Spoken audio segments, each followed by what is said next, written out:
ഇതാണ് പരിശുദ്ധ ഖുർആനിൽ 19ാമത്തെ അധ്യായത്തിന്റെ പേര് അള്ളാഹു നൽകിയ അൽ കഹ്ഫ് സൂറത്തിൽ അള്ളാഹു പ്രതിപാദിച്ച അസ്ഹാബുൽ കഹ്ഫ് ഉറങ്ങിയ, അവർ ഒളിച്ചിരുന്ന, അവർ മരിച്ചു കിടക്കുന്ന ഗുഹയാണ്. 3 ഇവിടെയാണ്, അതുകൊണ്ടാണ് 3 കൂടെ ഒന്നിച്ചു പറഞ്ഞത്.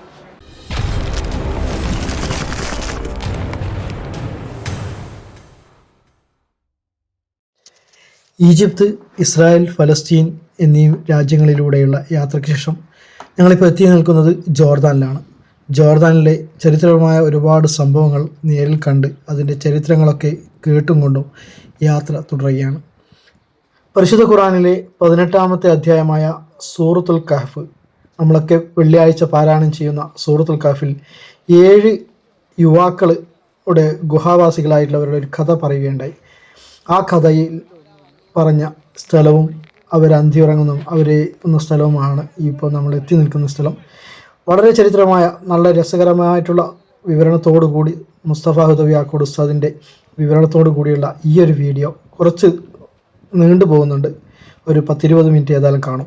തീർച്ചയായും സ്കിപ്പ് ചെയ്യാതെ നമ്മുടെ ആ ചരിത്രം കേട്ടുകൊണ്ട് തന്നെ ഈ ഓരോ കാഴ്ചകളും കാണുമ്പോൾ നമുക്കത് മനസ്സിലേക്ക് കൂടുതൽ ഉൾക്കൊള്ളാൻ പറ്റും.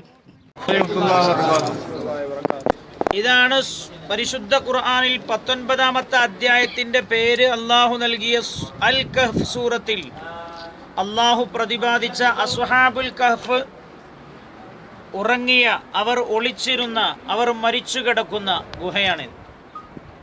3 ഇവിടെയാണ്, അതുകൊണ്ടാണ് 3 കൂടെ ഒന്നിച്ചു പറഞ്ഞത്. കഹ്ഫ് എന്ന് പറഞ്ഞാൽ അതിൻ്റെ അർത്ഥം ഗുഹ എന്നാണ്. അസ്ഹാബുൽ കഹ്ഫ് എന്ന് പറഞ്ഞാൽ ഗുഹാവാസികൾ എന്നാണ്, ഗുഹയിൽ വസിച്ച ആളുകൾ എന്നർത്ഥം. പരിശുദ്ധ ഖുർആൻ സൂറത്തുൽ കഹ്ഫിൽ പറഞ്ഞ ഗുഹാവാസികളുടെ കാലമേത് എന്ന കാര്യത്തിൽ അഭിപ്രായ ഭിന്നതയുണ്ട്. മഹാനായ നബി സല്ലല്ലാഹു അലൈഹി വസല്ലം തങ്ങളുടെയും ഈസാ നബി അലൈഹിസ്സലാത്തു വസ്സലാമിൻ്റെയും ഇടക്കുള്ള കാലക്കാരായിരുന്നു അവർ. ഈസാ നബി അലൈഹിസ്സലാം കൊണ്ടുവന്ന ദീനിൽ വിശ്വസിച്ച ആളുകളായിരുന്നു എന്ന് അഭിപ്രായപ്പെട്ട മുഫസ്സിരീങ്ങളും ഉണ്ട്. കൃത്യമായവർ ഏതു കാലത്താണ് ജീവിച്ചത് എന്നതിൽ അഭിപ്രായ വ്യത്യാസങ്ങളുണ്ട് എന്നർത്ഥം. ഏതായാലും പുണ്യ നബി സല്ലല്ലാഹു അലൈഹി വസല്ലം തങ്ങളുടെ കാലഘട്ടത്തിന് മുമ്പുള്ള ആളുകളാണ്. എന്താണ് ഇവരുടെ പ്രത്യേകത? ഖുർആൻ എല്ലാ കാലത്തുമുള്ള ജനങ്ങൾ ഉൾക്കൊള്ളാൻ ചില കാര്യങ്ങൾ ഇവിടെ നിന്ന് പഠിക്കാൻ നമ്മളോട് പറഞ്ഞിട്ടുണ്ട്. അതുകൊണ്ടാണ് സൂറത്തുൽ കഹ്ഫ് എന്നൊരു അധ്യായം തന്നെ പരിശുദ്ധ ഖുർആൻ അള്ളാഹുവിന്റെ ഹബീബിലൂടെ നമുക്ക് എത്തിച്ചു തന്നത്. ഇവരുടെ ചരിത്ര കഥ അള്ളാഹു തന്നെ പറഞ്ഞു തന്നതാണ്. ദഖ്യാനൂസ് എന്ന് പറയുന്ന രാജാവിന്റെ കാലഘട്ടത്തിലാണ് ഇവർ ജീവിച്ചത്.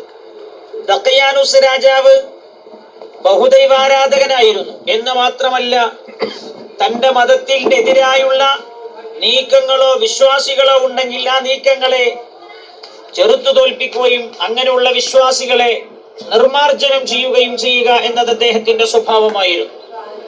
അപ്പോഴാണ് അള്ളാഹുവിൽ അചഞ്ചലമായി വിശ്വസിച്ചു അല്ലാഹുവല്ലാതെ ഒരാരാധ്യനില്ല എന്ന വിശ്വാസത്തിൽ രൂഢമൂലമായി വിശ്വസിച്ച 7 ചെറുപ്പക്കാർ ആ നാട്ടിലുണ്ടായിരുന്നത്. ചരിത്രം പറയുന്നത് 2 രീതിയിലാണ്. 7 പേരും 7 സ്ഥലത്തായിരുന്നു, 7 നാട്ടുകാരായിരുന്നു. അവിചാരിതമായി അവർ ഒരുമിച്ച് കൂടിയവരാണ് എന്ന് പറയുന്ന മുഫസ്സിരീങ്ങളുണ്ട്. അല്ല, 7 പേരും ഒരു നാട്ടുകാരായിരുന്നു, പരസ്പരം സുഹൃത്തുക്കളായിരുന്നു എന്ന് പറഞ്ഞവരുമുണ്ട്. ഏതായാലും ഇവർ 7 പേരും തങ്ങളുടെ വിശ്വാസം വെച്ചു പുലർത്തി ജീവിക്കാൻ ഈ രാജ്യത്ത് സ്വാതന്ത്ര്യമില്ല എന്ന് മനസ്സിലാക്കിയപ്പോൾ 7 പേരാണല്ലോ. ഈ 7 പേരെ ഇങ്ങനെയുള്ള 7 പേർ തങ്ങളുടെ രാജ്യത്തുണ്ട് എന്നറിഞ്ഞപ്പോൾ അത് പിടിക്കാനായി രാജാവ് കിങ്കരന്മാരെ മിലിറ്ററിയെ പ്രത്യേകം ഏർപ്പെടുത്തി. രഹസ്യാന്വേഷണ വിഭാഗത്തിൽ ആളുകളെ ചുമതലപ്പെടുത്തി.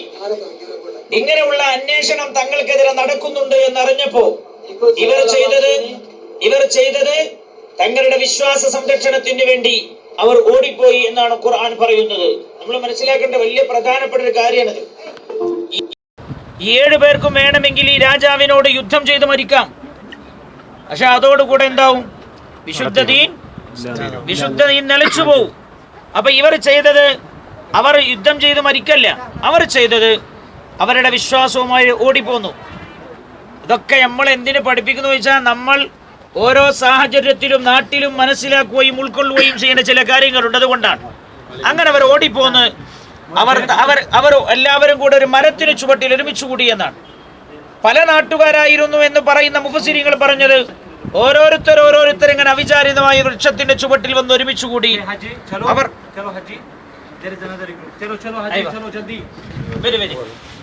ബാക്കി എവിടുന്ന് പറയാം.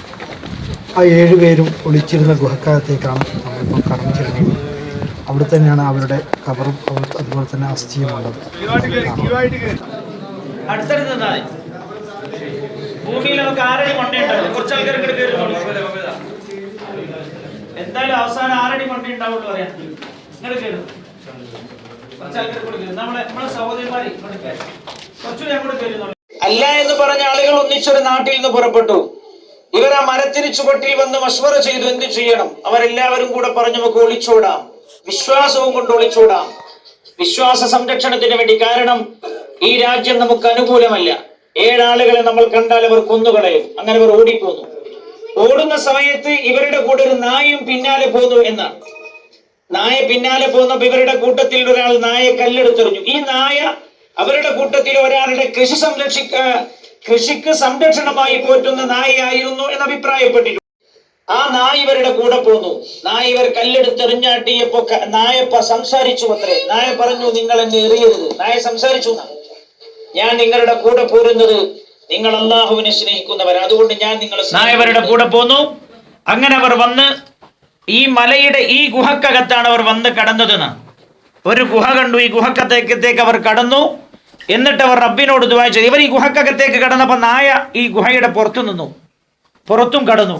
ഇവർ ഈ ഗുഹയിൽ കടന്നപ്പോൾ ദുആ ചെയ്തു. ഖുർആൻ ആ ദുആ എടുത്തു ധരിച്ചിട്ടുണ്ട്. റബ്ബന ആതിന മിൻ ലദുൻക റഹ്മതൻ വഹയ്യി ലനാ മിൻ അംരിനാ റശദാ.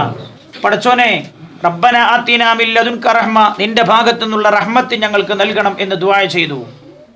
നമ്മൾ ഈ വീട്ടിൽ കൂടുമ്പോൾ ദ്വാരക്കണത് നല്ലതാന്ന് പറഞ്ഞതിൻ്റെ ഒരു കാരണതാ. വീട്ടിൽ ദ്വാരക്കൊന്നും വേണ്ട, എന്തിനാ ഇപ്പൊ ദ്വാരക്കണ? റസൂൽ അങ്ങനെ ദ്വാര തെളിവുണ്ടെന്നൊക്കെ ചോദിച്ചിട്ട് കച്ചറ കൽപ്പന ഉണ്ടാക്കണ എന്തിനാ? സമൂഹത്തിൽ എന്തിനു നാശമുണ്ടാക്കുന്നു എന്ന് തിരിയുന്നില്ല. ഖുർആൻ ഇവര് ഗുഹയിൽ കയറിയപാടെ ദുആ ചെയ്തതിനെ കുറിച്ച് ഖുർആൻ പറയുന്നുണ്ട്. അവർ ചോദിച്ചത് റബ്ബിനോട്, പടച്ചോനെ നിന്റെ റഹ്മത്ത് ഞങ്ങൾക്ക് തരണം, ഞങ്ങളാകെ ഒറ്റപ്പെട്ടിട്ടുള്ളത്. ബേജാറായി നിൽക്കുന്ന ആളുകൾക്ക് കിട്ടുന്ന അനുഗ്രഹം എന്താ?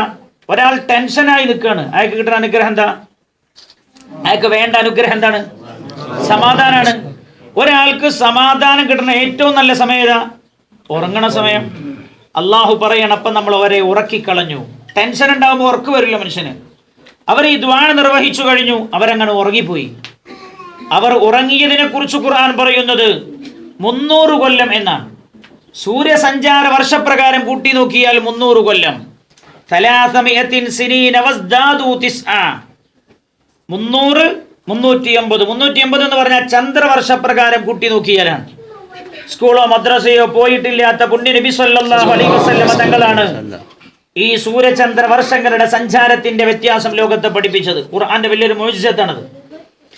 അപ്പൊ 300 കൊല്ലം അല്ലെങ്കിൽ 309 കൊല്ലം അവർ ഉറങ്ങിയെന്നാണ്. ആ ഉറങ്ങിയത് ഈ ഗുഹയിലാണ്. അവർ ഉറങ്ങിയത് എങ്ങനെയാണ്? ഖുർആൻ പറയുന്നു, തഹ്സബുഹും മൈഖാല വഹും റുഖൂദ്.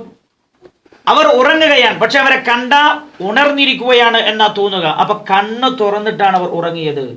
കണ്ണ് തുറന്നു പിടിച്ചാണ് അവർ ഉറങ്ങിയത്. ഇവരെങ്ങനെയാണ് ഉറങ്ങിയത്? അതേപോലെ തന്നെയാണ് നായയും ഉറങ്ങിയത്. നായയും കണ്ണ് തുറന്നു പിടിച്ചിട്ടാണ്. ഖുർആൻ എന്നിട്ട് പറയുന്നുണ്ട്, നബി ലവിത്തലഅത അലൈഹിം ലവല്ലൈത മിൻഹും ഫിറാറ. അവർ ആ 7 പേരും നായും കിടക്കണ രംഗം അങ്ങ് കണ്ടാൽ ലവല്ലൈത മിൻഹും ഫിറാറ, അങ്ങ് പോലും പേടിച്ചോടുമായിരുന്നു. ഏത് നബിയോടാ ഈ പറയണത്? ബദർ യുദ്ധവും ഉഹദ് യുദ്ധവും അങ്ങനെയുള്ള ഒരുപാട് യുദ്ധങ്ങൾ കണ്ടിട്ടും പേടിച്ചു വരച്ചിട്ടില്ലാത്ത പുണ്യ നബിയോടല്ല പറയാം, ഓല ഉറക്ക് കണ്ടാൽ തന്നെ അങ്ങ് പേടിച്ചു പോകുമായിരുന്നു എന്നാണ്. അങ്ങനെയാണല്ലോ ചില മനുഷ്യന്മാരെ കണ്ടുണ്ട് നമ്മൾ പേടിച്ചു പോലെ. മുഖം കണ്ടാൽ നമുക്കൊരു ഭയം തോന്നും. അതൊക്കെ അള്ളാഹു ഉണ്ടാക്കി തീർക്കുന്നതാണ്. അപ്പോ അങ്ങനെയായിരുന്നവർ ഉറങ്ങിയത്. എന്നിട്ട് ഖുർആൻ അവിടെ പറയുന്നുണ്ട്, വലതുഭാഗവും ഇടതുഭാഗവും നമ്മൾ അവരെ തിരിച്ചു കടത്തിക്കൊണ്ടിരുന്നു. 300 കൊല്ലം ഉറങ്ങി, വലതുഭാഗവും ഇടതുഭാഗവും തിരിച്ചു കടത്തിക്കൊണ്ടിരുന്നു. എന്നിട്ട് അവിടുന്ന് പറയുന്നുണ്ട്, അതേ സൂറത്തിൽ തന്നെ അള്ളാഹു സൂര്യനെ കുറിച്ച് പറയുന്നുണ്ട്. സൂര്യൻ ആ ഗുഹയുടെ അകത്തേക്ക് അതിന്റെ പ്രകാശരശ്മികൾ കടക്കുകയും ചെയ്തിരുന്നു. ആ പ്രകാശ രശ്മി കടന്നിരുന്ന ദ്വാരം, ഈ ദ്വാരത്തിൽ അള്ളാഹു ഗുഹക്കകത്തേക്ക് എത്തിച്ചു കൊടുത്തു. എന്തിനായിരുന്നു? നമ്മളൊക്കെ ജീവിക്കുന്നത് സൂര്യന്റെ ഊർജത്തിൽ നിന്നാണ്. സൂര്യോർജം മുഖേനയാണ് സൂര്യന്റെ പ്രകാശത്തിൽ നിന്നാണ് സസ്യലതാദികൾ വളരുന്നത്. സൂര്യനില്ലെങ്കിൽ ഭൂമിയിൽ ഒരു ചെടിയും പുല്ലും ഒന്നും ഉണ്ടാവില്ല എന്ന് പറഞ്ഞാൽ നമുക്ക് ജീവിക്കാൻ കഴിയില്ല. അപ്പൊ നമ്മൾ സൂര്യോർജം ഡയറക്റ്റ് ആയല്ല സ്വീകരിക്കുന്നത്, ഇൻഡയറക്റ്റ് ആയിട്ടാണ്. ഇവരത് ഡയറക്റ്റായി അള്ളാഹു ഈ സൂര്യരശ്മികളിലൂടെ അവർക്കാവശ്യമായ സംവിധാനം അള്ളാഹു ചെയ്തു കൊടുത്തിട്ടുണ്ടാവുന്നു വേണം നമ്മൾ മനസ്സിലാക്കാൻ. ഖുർആൻ അവിടെ സൂര്യനെ എടുത്തു പറയുന്നുണ്ട് ആ ഭാഗം പറയുന്ന സ്ഥലത്ത്. ഏതായാലും അവരെ അള്ളാഹു അങ്ങനെ തിരിച്ചും മറിച്ചും കടത്തിക്കൊണ്ടിരുന്നു എന്നാണ്. അങ്ങനെ 300 കൊല്ലം അവർ ഉറങ്ങി. പിന്നെ അവർ എഴുന്നേറ്റ് നോക്കി. എഴുന്നേറ്റിട്ട് അവർക്ക് ഭയങ്കര വിശപ്പ്. അങ്ങനെ അവരെന്തു ചെയ്തു? അവരുടെ കൂട്ടത്തിൽ നല്ല തന്ത്രജ്ഞനായ ഒരാളുണ്ടായിരുന്നു. അയാളെ വിളിച്ചിട്ട് പറഞ്ഞു, നീ പോയിട്ട് കുറച്ച് ഭക്ഷണം വാങ്ങി വരണം, എല്ലാവർക്കും ഭയങ്കര വിശപ്പുണ്ട്, ശ്രദ്ധിച്ചു പോകണം, രാജാവിന്റെ കിങ്കരന്മാരാരെങ്കിലും കണ്ടാൽ പിടിക്കും. ഇയാൾ അങ്ങനെ പോയി ടൗണിലെത്തി, ഭക്ഷണശാലയിൽ കയറി ഭക്ഷണം വാങ്ങി പൈസ കൊടുത്തു. പൈസ കൊടുത്തപ്പോൾ ഹോട്ടൽ കച്ചവടക്കാരൻ ഇയാളെ പിടിച്ചു. ഭക്ഷണശാലയിൽ ഇയാളെ പിടിച്ചിട്ട് ചോദിച്ചു, ഈ പൈസ എവിടുന്ന? ഇത് പരിശോധിച്ച് നോക്കുന്ന സമയത്ത് 300 കൊല്ലം മുമ്പ് ആ നാട്ടിൽ ഉപയോഗിച്ചിരുന്ന നാണയമാണ്. അപ്പൊ ഈ ഹോട്ടൽ കച്ചവടക്കാരന് ചോദിച്ചു, ഇത് 300 കൊല്ലം ഉപയോഗിച്ച നാണയമല്ലോ. 300 കൊല്ലം. ഇവർക്ക് സംശയം, നമ്മളിപ്പോൾ ഉറങ്ങി നീച്ച പോലെയാണ് അവർക്ക് തോന്നിയത് എന്നാണ്.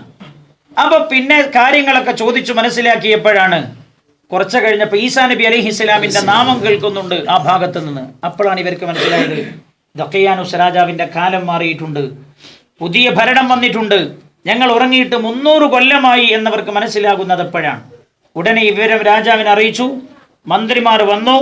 ഇവരെ ഇദ്ദേഹത്തിന്റെ കൂടെ ഭക്ഷണം വാങ്ങാൻ പോയ ആളുടെ കൂടെ ഇങ്ങോട്ട് വന്നു. ഇവിടെ വെച്ച് ഇവരെ എല്ലാവരെയും കണ്ടു.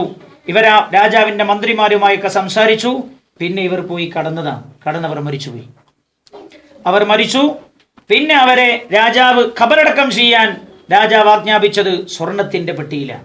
രാജാവ് പറഞ്ഞു, ഇവരെ സ്വർണത്തിന്റെ പെട്ടിയിൽ അടക്കം ചെയ്യണം. ആ പെട്ടി നിർമ്മിക്കാനുള്ള ഓർഡർ കൊടുത്തു. ആ സമയത്താണ് രാജാവ് ഉറങ്ങുന്ന സമയം രാത്രി സ്വപ്നം കാണുന്നത്. രാജാവിനോട് പറയാണ്, ഇന്നാ ഖുലിഖനാ മിൻ തുറാബ്, ഞങ്ങൾ മണ്ണിൽ നിന്ന് സൃഷ്ടിക്കപ്പെട്ടവരാണ്, അതുകൊണ്ട് ഞങ്ങൾ മണ്ണിൽ അടക്കം ചെയ്താൽ മതി. രാജാവ് ഉടനെ ഓർഡർ പിൻവലിക്കുകയും ഇവരെ ഇവിടെ തന്നെ ഖബറടക്കം ചെയ്യുകയും ചെയ്തു. ഇവരെ ഖബറടക്കം ചെയ്തു കഴിഞ്ഞതിന് ശേഷം ഈ രാജാവിന്റെ നാട്ടിലുണ്ടായിരുന്ന ആളുകൾ, അവർക്ക് ഈ പരലോക വിശ്വാസം ശരിക്കും രൂഢമൂലമാകാത്ത പല ആളുകളുണ്ടായിരുന്നു. മരിച്ചതിന് ശേഷം പിന്നെ ജീവിക്കേ ഇങ്ങനെ ഒരു ചിന്താഗതിയായിരുന്നു. അപ്പൊ ഈ രാജാവ് എപ്പോഴും ദ്വാരക്കും, പഠിച്ചോനെ എൻ്റെ ഈ ഖൗമിന് മരണശേഷമുള്ള ജീവിതത്തിൽ വിശ്വാസം വർദ്ധിക്കുന്ന രീതിയിലുള്ള ദൃഷ്ടാന്തം കാണിച്ചു തരണേന്ന് ഈ രാജാവ് ദ്വാരക്കുമായിരുന്നു. ആ രാജാവിന്റെ ദ്വാരക്കുള്ള ഉത്തരം കൊടുക്കുകയാണല്ലോ. അതിന് ഈ ഉത്തരത്തിന് അള്ളാഹു ഏതു കാലം മുതൽ ഇവർ ഉറക്കിയിട്ടുണ്ട് എന്ന് ചിന്തിക്കണം നമ്മൾ. അപ്പൊ ഈ പ്രപഞ്ചത്തിൽ നടക്കുന്ന രഹസ്യം എന്താ? നമുക്കൊരു പിടുത്തം കിട്ടൂല. ഇത് ആലോചിച്ച് നോക്കിയാൽ അള്ളാഹുവിന്റെ കൺട്രോളിലാണെല്ലാം. അങ്ങനെ ഈ രാജാവ് ദുആ ചെയ്യുമായിരുന്നു. അതുകൊണ്ടാണ് അള്ളാഹു ഈ ദൃഷ്ടാന്തം കാണിച്ചു കൊടുത്തത്. ഏതായാലും രാജാവ് ഇവരുടെ ഈ സ്മരണ അല്ലെങ്കിൽ ഈ ചരിത്രം ലോകത്ത് മറക്കപ്പെടാൻ പാടില്ല. ഇത് സ്മരണ നിലനിർത്താൻ എന്തു ചെയ്യണം എന്ന് രാജാവ് ചിന്തിച്ചിട്ട് രാജാവ് സ്വയമല്ല, തന്റെ പാർലമെന്റിൽ ചർച്ച കിട്ടുന്ന എന്തു ചെയ്യണം ഇവരുടെ സ്മരണ നിലനിർത്താൻ. ഖുർആൻ ആ ചർച്ച എടുത്തുദ്ധരിക്കുന്നുണ്ട്. ഒരു ഭാഗം ആളുകൾ പറയണ ആ സമയത്ത് ഖബറടക്കം ചെയ്ത ആ ഖബറിന്റെ മുകളിൽ നമുക്കൊരു പള്ളി ഉണ്ടാക്കാം. അതൊക്കെ ഖുർആനിലെ ഞാൻ എന്റെ വക എടുത്തു പറയില്ല, നിങ്ങൾ സമയമില്ലാത്തതുകൊണ്ടാണ്. സൂറത്തുൽ കഹ്ഫിന്റെ ഭാഗം നിങ്ങൾ നാട്ടിലെത്തിയതിനു ശേഷം പരിശുദ്ധ ഖുർആന്റെ നല്ല തഫ്സീറുകൾ നോക്കി വായിക്കണം. ഏതെങ്കിലും വായിക്കാൻ പാടില്ല, മക്കത്ത് നിന്ന് കിട്ടണമെന്ന് പറഞ്ഞിട്ട് കാര്യമില്ല, അങ്ങനെ വായിച്ചാൽ പറ്റില്ല. നല്ല തഫ്സീറുകൾ വായിച്ചാൽ നിങ്ങൾക്ക് മനസ്സിലാവും. ഒരു ഭാഗം പറഞ്ഞു അവരുടെ ഖബറിന്റെ മുകളിൽ പള്ളി ഉണ്ടാക്കാം. വേറെ ഭാഗം പറഞ്ഞു അലൈഹിം ബുന്യാന, പള്ളി വേണ്ട, ഒരു സ്മാരകം പണിതാൽ മതി. പള്ളി ഉണ്ടാക്കാമെന്ന് പറഞ്ഞ ആളുകളുടെ അഭിപ്രായത്തിനാണ് ഭൂരിപക്ഷം കിട്ടിയത്. ഇപ്പൊ വോട്ടിംഗ് വിജയിച്ചത് ഖബറിന്റെ മുകളിൽ പള്ളി ഉണ്ടാക്കാമെന്ന് അഭിപ്രായപ്പെട്ട ആളുകളുടേതാണ്. അങ്ങനെ ഇവർ പള്ളി ഉണ്ടാക്കി. എന്തിന്? ഇവർ ഒരിക്കലും ലോക ചരിത്രത്തിൽ നിന്ന് മറക്കപ്പെട്ടു പോകാതിരിക്കാൻ വേണ്ടി. ആ പള്ളി അവരുടെ കാലത്ത് നിർമ്മിച്ച പള്ളി ഇതിന്റെ നേരെ മുകളിൽ നിങ്ങൾക്ക് കാണാം. ഈ ഭാഗം മുസ്ലിം ഭരണ പ്രദേശത്തിലായപ്പോൾ പുണ്യനബി സല്ലല്ലാഹു അലൈഹി വസല്ലം തങ്ങളുടെ കാലശേഷം സ്വഹാബികൾ ഈ ഭാഗങ്ങളൊക്കെ ജയിച്ചടക്കിയപ്പോൾ അവർ നിർമ്മിച്ച പള്ളിയാണ്, അവശിഷ്ടങ്ങളാണ് ഇതിന്റെ മുമ്പിൽ നിങ്ങൾ കാണുന്നത്. നമ്മൾ കയറി വന്നില്ലേ, അവിടെ കുറെ കെട്ടുമുട്ടൊക്കെ വെള്ളമൊക്കെ കണ്ടില്ലേ, അത് ആ പള്ളിയുടെ അവശിഷ്ടങ്ങളാണ്. ഗവൺമെന്റ് നിർമ്മിച്ച പുതിയ പള്ളിയാണ് ഇതിനപ്പുറത്തുള്ള വലിയ പള്ളി. അവിടെ നമ്മൾ ഈ സിയാറത്ത് കഴിഞ്ഞാൽ ഇൻഷാ അല്ലാഹ് നമ്മൾ അവിടെ വെച്ച് ദുഹറും അസ്റും ജുമുഅ ഖസ്റും നിർവഹിക്കും. മനസ്സിലായല്ലോ? അപ്പൊ എന്താ ഖുർആൻ ഇതിൽ പഠിപ്പിക്കുന്നത്? ഓരോ കാലഘട്ടത്തിലും ജീവിച്ചിരുന്ന ചില മഹാന്മാർ, ആ മഹാന്മാർ ചരിത്രം അടുത്ത തലമുറക്ക് കൈമാറി കൊടുക്കണം എന്നാണ് ഖുർആൻ പറഞ്ഞത്. എണ്ണല്ല. പുണ്യ നബി സല്ലല്ലാഹു അലൈഹി വസല്ലം തങ്ങളുടെ ഉമ്മത്തിൽ അല്ലാഹു സുബ്ഹാനഹു വ തആല ഈമാൻ ഉണ്ടാക്കിയത് എങ്ങനെ? കഴിഞ്ഞ ഉമ്മത്തിൽ ജീവിച്ചുപോയ മുഅ്മിനീങ്ങളായ ആളുകളുടെ ചരിത്രം പറഞ്ഞു തന്നുകൊണ്ടാണ്. അപ്പൊ ചരിത്രത്തിലൂടെയാണ് സമൂഹത്തെ സമുദ്ധരിക്കേണ്ടത് എന്ന വലിയ സന്ദേശമാണ് നമ്മളിത് പഠിപ്പിക്കുന്നത്. അതുകൊണ്ട് ഇവിടെ ഖുർആൻ ഒരു നായയെ എടുത്തു പറഞ്ഞിട്ടുണ്ട്. ഞാൻ പറഞ്ഞല്ലോ നേരത്തെ, നായയെ എടുത്തു പറഞ്ഞു.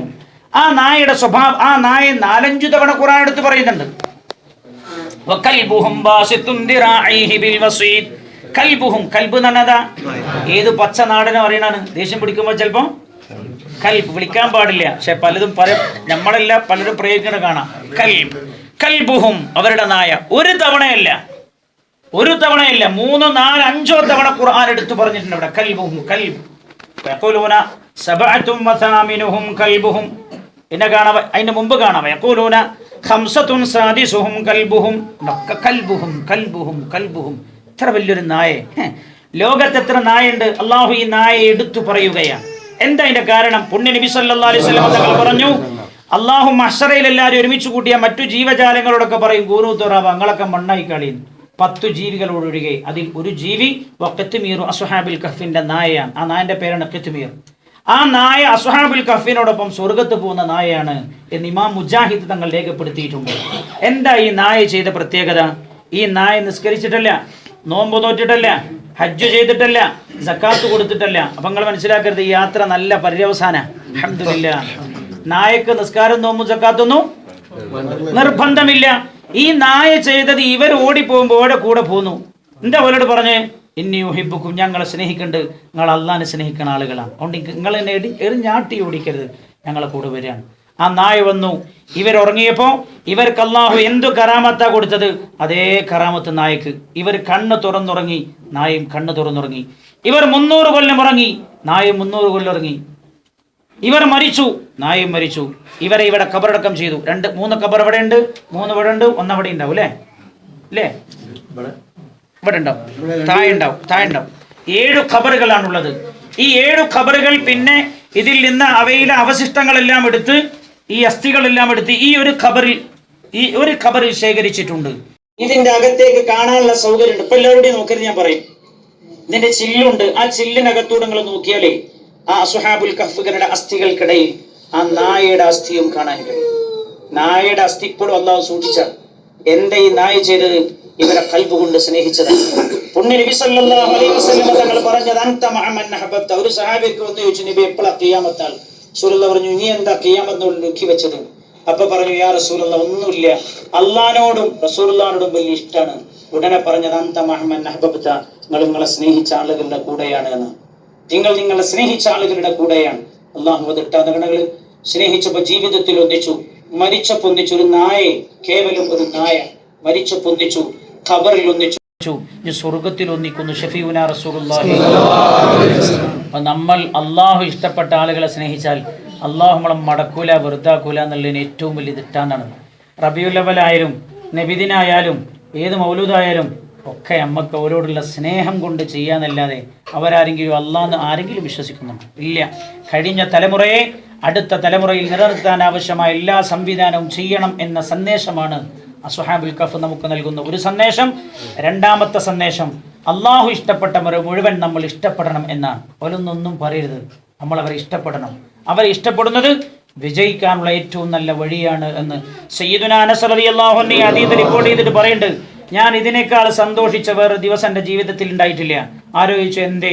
കാരണം ഇന്നി ഉഹിബ്ബുല്ലാഹ വഹിബ്ബുൻ നബിയ സല്ലല്ലാഹു അലൈഹി വസല്ലം വഹിബ്ബു സുദ്ദീഖ്. ഞാൻ അല്ലാഹുവിനെയും റസൂലിനെയും സുദ്ദീഖ് തങ്ങളെയും ഉമർ തങ്ങളെയൊക്കെ ഞാൻ ഇഷ്ടപ്പെടുന്നു. അതുകൊണ്ട് എനിക്ക് ഓല കൂടെ എന്തായാലും സ്വർഗത്ത് കിടക്കാലോ.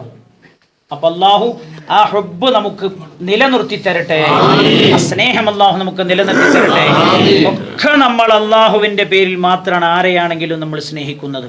അള്ളാഹു സുബ്ഹാനഹു വ തആല നമ്മൾ ചെയ്യുന്ന ഈ സിയാർ അള്ളാഹു ഖബൂൽ ചെയ്യട്ടെ. ഒരു ഫാത്തിഹ ഓതി ഇവരുടെ പേരിൽ ഹദിയ ചെയ്ത് ദുആ ചെയ്ത് നമ്മൾ നിസ്കരിക്കുന്നതിന് ശേഷം നമ്മൾ ഇൻഷാ അല്ലാഹ് മിക്കവാറും പോവുക മഖാമുൻ നബി മൂസ അലൈഹിസ്സലാം ജബൽ നീബുവിലേക്കാകും, അല്ലെങ്കിൽ ഷുഐബ് നബി അലൈഹി സ്വലാമിന്റെ ഖബറിടത്തിലേക്കാവും. ഏതാന്നുള്ളത് ഓൽക്കാണ് റൂട്ട് അറിയാൻ ചോദിച്ചതിന് ശേഷം നമ്മൾ പറയും. അൽ ഫാത്തിഹ. ഗുഹയും കാര്യങ്ങളൊക്കെ സന്ദർശിക്കുകയും അതിനുശേഷം ഇവിടെ തന്നെ നിസ്കരിക്കുകയും പൊതു കൊടുക്കുകയും ഒക്കെ ചെയ്ത് ഇവിടെ നിസ്കരിച്ച് ഇവിടെ തന്നെ അവർ അന്തി ഉറങ്ങിയിട്ടാണ് ഇവിടുന്ന് പോയത്. ഇത് കിതാബ് ഫുതൂഹ് ഷാം എന്ന് പറഞ്ഞ ഗ്രന്ഥത്തിൽ അദ്ദേഹം തന്നെ എഴുതി വെച്ചതാണ്. ഇതാണ് രേഖയാണത്. ആ വെള്ളമാണ് ഈ ചരിത്രമുറങ്ങുന്ന ജോർദാൻ ഭൂമിയിലൂടെ ഞങ്ങൾ യാത്ര തുടരുകയാണ്. മറ്റൊരു വീഡിയോയുമായി വീണ്ടും വരുന്നവരെ എല്ലാവർക്കും നല്ലൊരു ദിനം നേർന്നുകൊണ്ട് ഞാൻ ഹാരിസ് അബ്ദുള്ള, ഹാരിസ് ഓൺ നെറ്റ്.